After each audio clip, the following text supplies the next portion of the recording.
ओम शांति। 6 फरवरी 2025 के ईश्वरीय महावाक्य।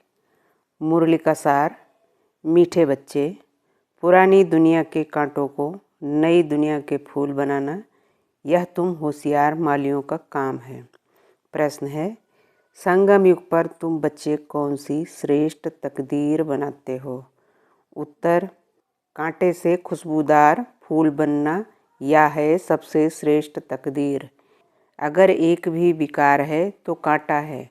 जब कांटे से फूल बनो तब सतो प्रधान देवी देवता बनो। तुम बच्चे अभी 21 पीढ़ी के लिए अपनी सूर्यवंशी तकदीर बनाने आए हो। गीत है, तकदीर जगाकर आए हूँ। धारणा के लिए मुख्य सार है। पहली पॉइंट, बाप जो ज्ञान का खजाना दे रहे हैं उसको लेने के लिए दौड़ दौड़ कर आना है। इसमें किसी भी प्रकार का बहाना नहीं देना है। बाप की याद में 10 माइल भी पैदल चलने से थकावट नहीं होगी। दूसरी पॉइंट है, विजयमाला में आने का आधार पढ़ाई है। पढ़ाई पर पूरा ध्यान देना है। कांटों को फूल बनाने की सेवा करनी है। स्वीट होम और स्वीट राजाई को याद करना है। वरदान है, संगम युग के महत्व को जान। एक का अनगिनत बार रिटर्न प्राप्त करने वाले सर्व प्राप्ति संपन्न भव। संगम युग के महत्व को जान। एक का अनगिनत बार रिटर्न प्राप्त करने वाले सर्व प्राप्ति संपन्न भव।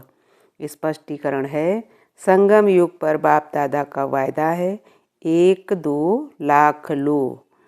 जैसे सर्वश्रेष्ठ समय, सर्वश्रेष्ठ जन्म, सर्वश्रेष्ठ टाइटल इस समय के हैं, वैसे सर्व प्राप्तियों का अनुभव अभी ही होता है। अभी एक का सिर्फ लाख गुणा नहीं मिलता, लेकिन जब चाहो, जैसे चाहो, जो चाहो, बाप सर्वेंट रूप में बांधे हुए हैं। एक का अनगिनत बार रिटर्न मिल जाता है, क्योंकि वर्तमान समय वरदाता ही आपका है।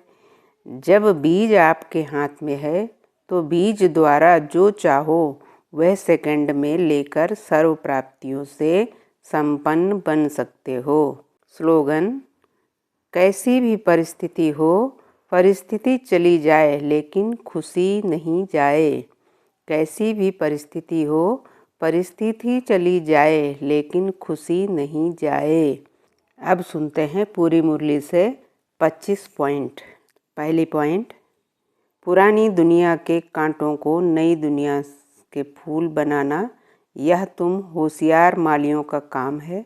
संगम युग पर तुम बच्चे कांटों से खुशबूदार फूल बनने की श्रेष्ठ तकदीर बना रहे हो।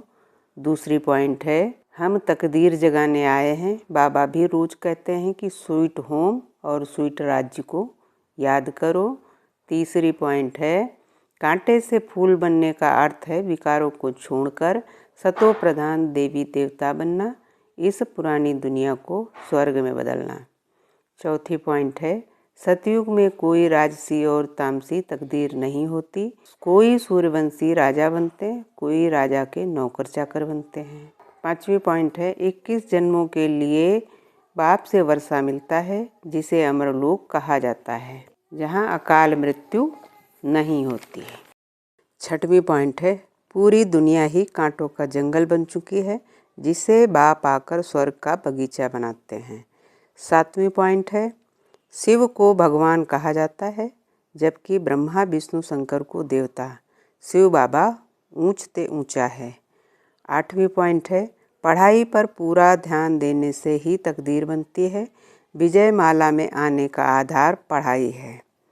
नवीं पॉइंट है, आधा कल्प तुमने भक्ति की, इसलिए अब ज्ञान से अपने भविष्य को सुधारने का समय है। 10वीं पॉइंट है, भगवान सेकंड में जीवन मुक्ति का रास्ता बताते हैं, लेकिन उसके लिए पुरुषार्थ भी करना पड़ता है।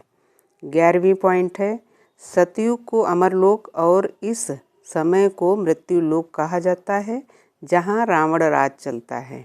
12वीं पॉइंट है, अगर किसी को एक भी विकार है तो वह कांटा है। सतो प्रधान बनने के लिए पवित्रता आवश्यक है। 13वीं पॉइंट है, बाप से जो ज्ञान का खजाना मिल रहा है उसे लेने के लिए दौड़ दौड़ कर आना चाहिए। 14वीं पॉइंट है, जो सबसे पहले भक्ति में थे वही पहले ज्ञान में आकर श्रेष्ठ पद प्राप्त करेंगे।